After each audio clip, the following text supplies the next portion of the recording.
Okay, so we have our first week or first big weekend in the books under this new Sorare new dynamic scoring system.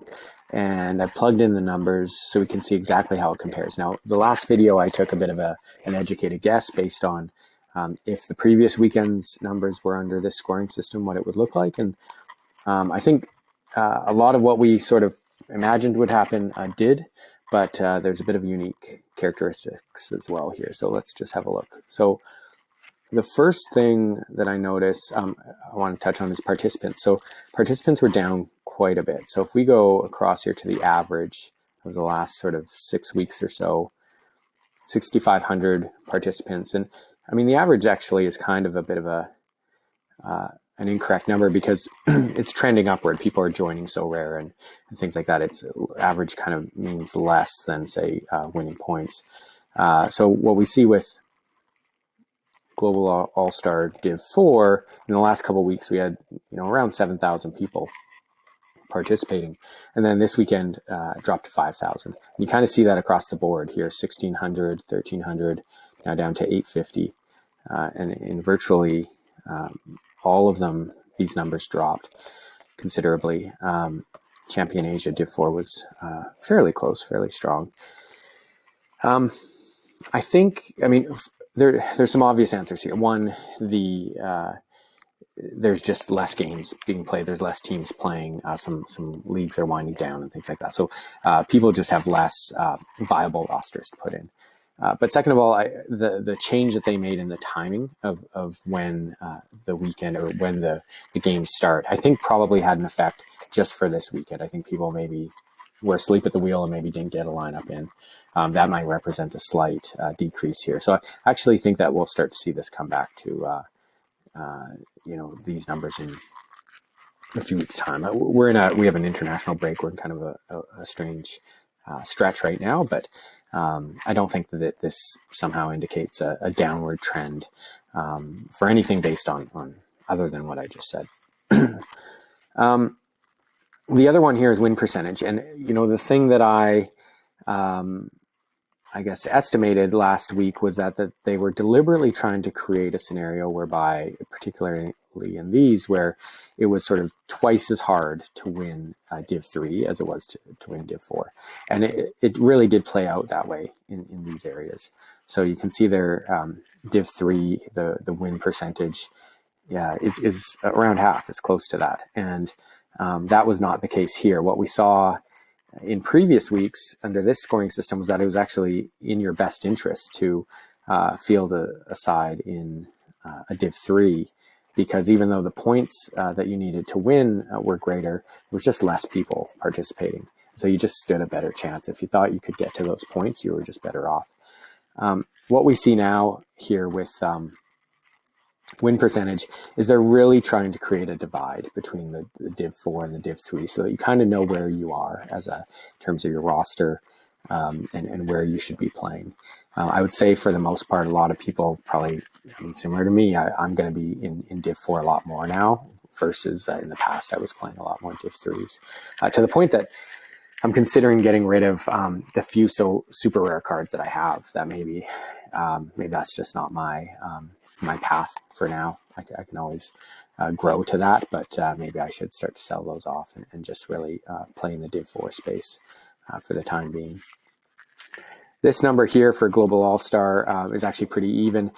This might be the one area where they don't, they can't quite increase the payout because obviously of the most amount of people.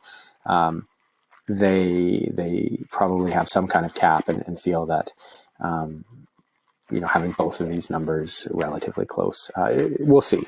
This maybe they were expecting more participants. Maybe they're going to play with the dynamic payout system and try and boost this number closer to these.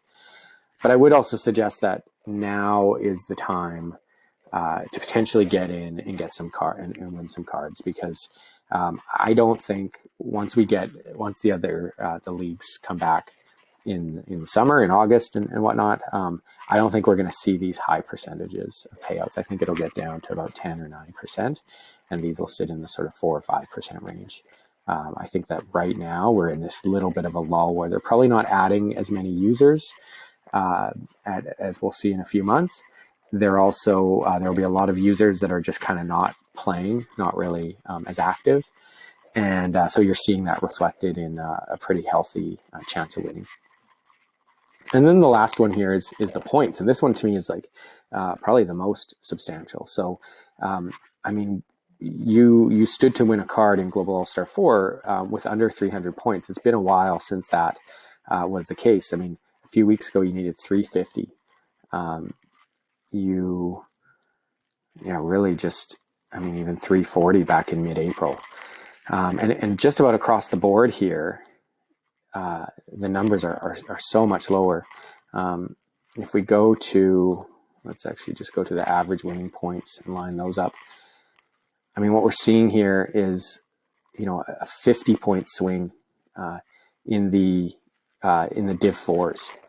So you need around 50 points less, 45 points, things like that. This one, Champion America, is actually held pretty firm. That's to be expected. The MLS is in its season, and so this one wouldn't, maybe doesn't have that same level of dip at the moment.